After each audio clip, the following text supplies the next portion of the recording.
جامعة سيتي كوت جامعة سيتي كوت جامعة سيتي كوت كلها ثلاثي جامعة سيتي كوت جامعة سيتي كوت جامعة سيتي كوت jaamacadda City Code oo kamid ah jaamacadaha ku yaala dalkeena kuwada ugu teeda wanaagsan ayaa muddadii jirtay waxay sameysay horumar baaxad leh. muddadii jaamacaddu jirtay waxay sameysay nidaam waxbarasho ka turjumaya baahida bulshada iyo horumarka dalka iyadoo jaamacaddu diiradda saartay sidii ardayda loo siin lahaa aqoon iyo xirfado casri ah oo la jaan qaadaya isbedelada adduunka. haddaba madaxda Puntland maxay ka tiri barnaamijyada waxbarasho ee jaamacadda City Code? jaamacadda City Code waxaan ku faraxsanahay muddada ay jirtay ardada ay soo saartay iyo heerka ay gaartay waxaan u rajaynayaa ilaahay idankiis guul intaan ka badan waxaan si gaar ah ugu faraxsanahay inay jaamacaddan ahmiyadda saarayso culumta sayniska oo muhiim u ah horumarka bulshadeena rabta inay gaarto si dhow aan ula socon doonaa jaamacadda aniguna si gaar ah ayaan ula socon doonaa haddii ilaahay idmo aad baad u mahadsantihiin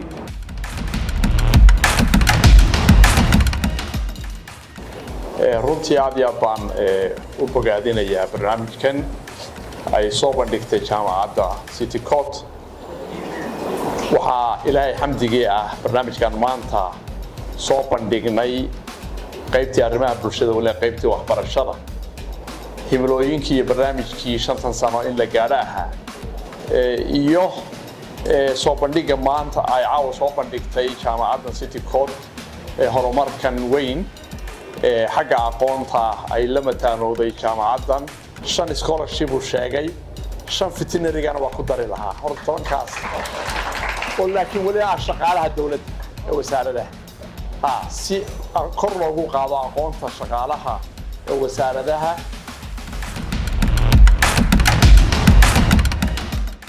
jaamacadda City Code runtii waa idin hambalyeynaa waxaan idin rajaynaynaa programka cusub ee aad bilowdeen oo noqdo guuleysta runtiina waxaa ka muuqatay markay halka ku soo bandhigayeen inay ku jireen qaybo ku cusub dalka muhiimna u ah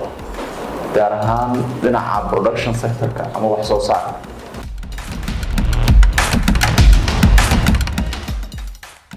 wasaaradda caafimaadka in scholarship ahaan 5 arday oo aan ku bilowno oo jaamacaddan ay galaan haddii alla yiraahdo marka maanta haddii arrimaha bulshada aad uga caawinay shaqalaanta baahsan oo jirto dhalinyarada ah oo 8% waxay tusi kartaa in muxuu ahaa jaamacadaha ugu horeyso City Code in ay halka fursad ay ka bannaan tahay oo wax badan ay baran karaan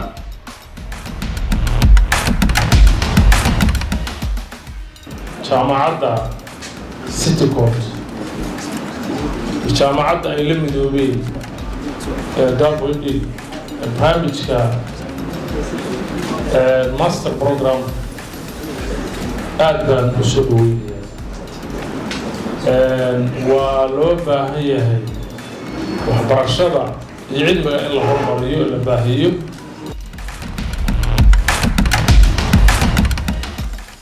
haddaan nahay wasaaradda tacliinta waa soo dhaweynaynaa jaamacadda City Code dhammaan madaxda Puntland ee ka hadashay barnaamijyada waxbarasho ee jaamacadda City Code ayaa xusay doorka ay jaamacaddu ka ciyaarayso horumarinta waxbarashada iyo xirfadaha dhalinyarada waxay si gaar ah u amaaneen dadaalka ay jaamacaddu ku bixinayso kor u qaadida aqoonta iyo tacliinta sare ee dalka